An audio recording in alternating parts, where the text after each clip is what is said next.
नमस्कार दोस्तों, आप देख रहे हैं latest judgement with advocate Paresh Puranik. देश की सबसे सख्त कानूनों में गिने जाने वाला यूएपीए और एनडीपीएस एक्ट के तहत गिरफ्तार एक व्यक्ति और उसके ऊपर आरोप है कि आतंकियों को funding, Pakistan connection, drug racket और एंटी नेशनल एक्टिविटी। सरकार का यह कहना है कि ये राष्ट्रीय सुरक्षा का मामला है, लेकिन सुप्रीम कोर्ट ने कहा कि bail is the rule, jail is the exception.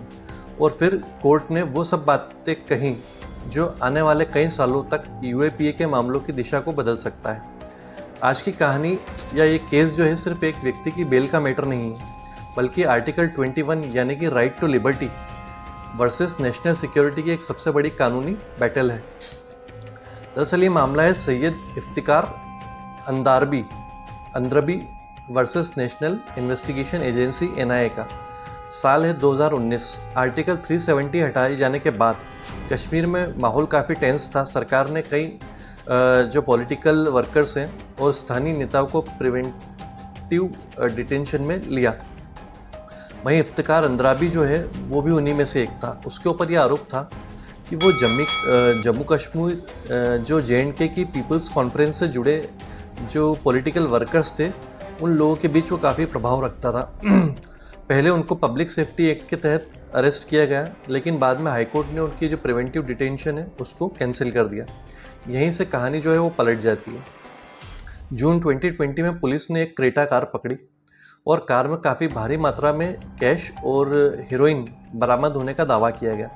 जांच आगे बढ़ती है और एनआईए ने दावा किया कि ये मामला सिर्फ ड्रग्स का नहीं है, बल्कि जो नार्को टेरर फंडिंग नेटवर्क है उससे रिलेटेड मैटर है। आरोप ये लगाए गए कि ड्रग्स बेचकर जो पैसा कमाया जा रहा था वो आतंकवादी गतिविधियों के अंदर उसका इस्तेमाल किया जा रहा था। एनआईए ने कहा कि आरोपी के पाकिस्तान आधारित आतंकी संगठनों से रिलेशन है, एलईटी और हिजबुल मुजाहिदीन से उसका लिंक है, व्हाट्सएप चैट्स और कॉल रिकॉर्ड्स जो है उसके खिलाफ मौजूद हैं और आरोपी ने कई पाकिस्तान की यात्राएं की हुई है और वो टेरर फंडिंग चेन का भी हिस्सा है। इसके बाद उसके ऊपर यूएपीए का सेक्शन 17, 38 और 40 और एनडीपीएस का सेक्शन 8, 21, 25 और 29 और आईपीसी का 120B लगाया गया। लेकिन कहानी में सबसे बड़ा मोड़ यहाँ ये आया जब 6 साल जेल में रहने के बावजूद ट्रायल पूरा होने के कोई संकेत नहीं मिल रहे थे। 350 से ज़्यादा गवाह अभी भी होना बाकी थे और यहीं से शुरू होती सुप्रीम कोर्ट में बेल की एक सबसे अहम लड़ाई। स्पेशल एनआईए कोर्ट ने बेल देने से इनकार कर दिया। कोर्ट ने कहा कि इसके ऊपर आरोप काफ़ी गंभीर है और मामला नेशनल सिक्योरिटी से जुड़ा हुआ है और आरोप जो है उसके ऊपर टेरर फंडिंग के भी लगे हैं।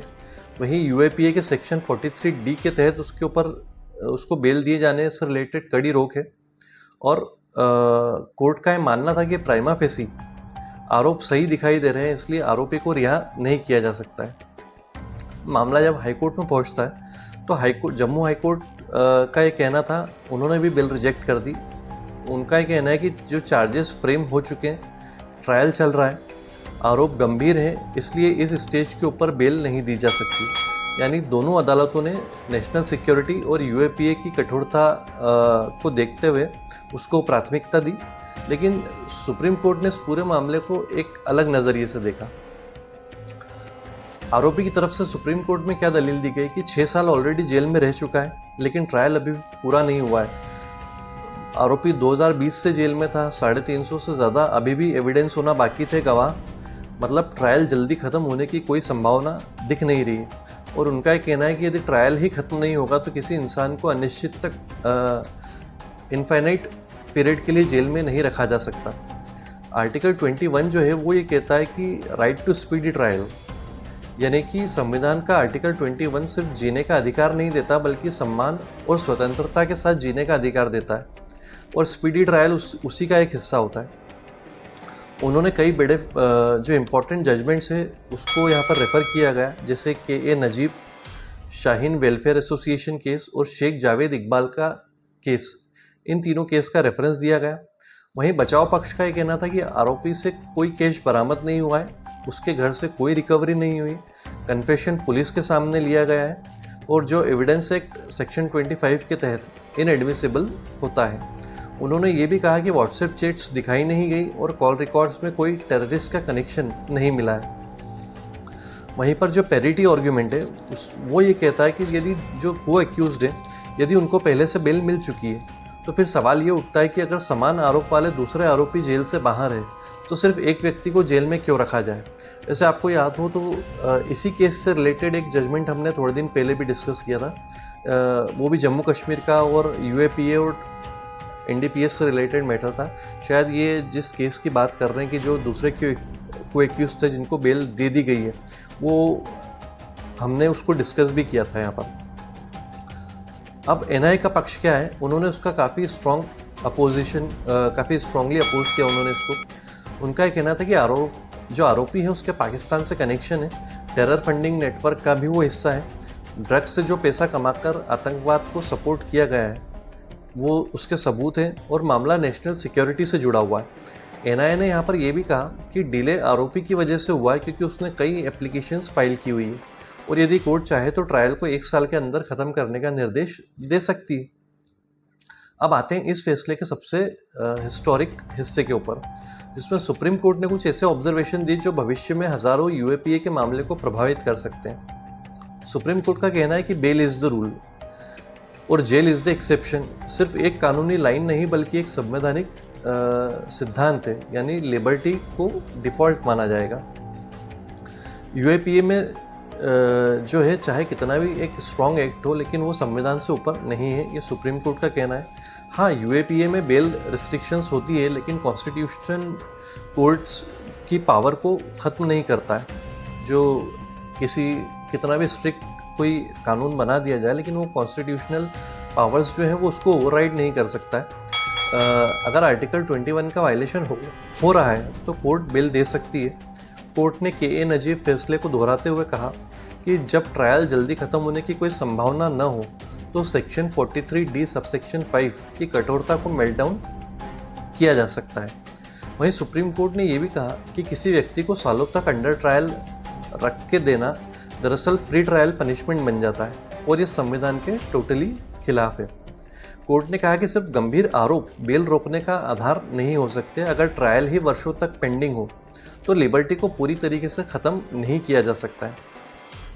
कोर्ट ने रिकॉर्ड देखा और पाया कि डिले का एक बड़ा कारण था प्रोसिक्यूशन, यानी कि गवाह पेश ही नहीं किए गए, चार्जेस फ्रेम करने में भी देरी हुई, इसलिए आरोपी को पूरी तरीके से जिम्मेदार ठहराना उचित नहीं है। और आखिरकार सुप्रीम कोर्ट ने आरोपी को बेल दे दी।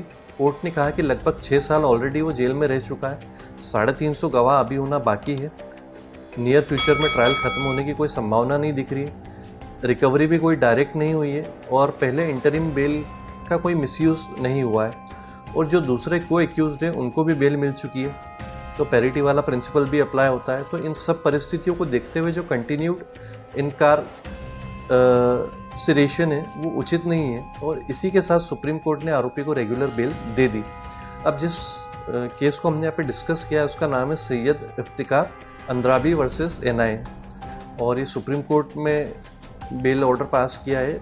इसकी जो ऑर्डर की डेट है वो 18 मई 2026 है और डिविजनल बेंच के द्वारा ये दिया गया है, जिसको सुना था जस्टिस बीवी नागरत्ना और जस्टिस उज्जल भुयान ने।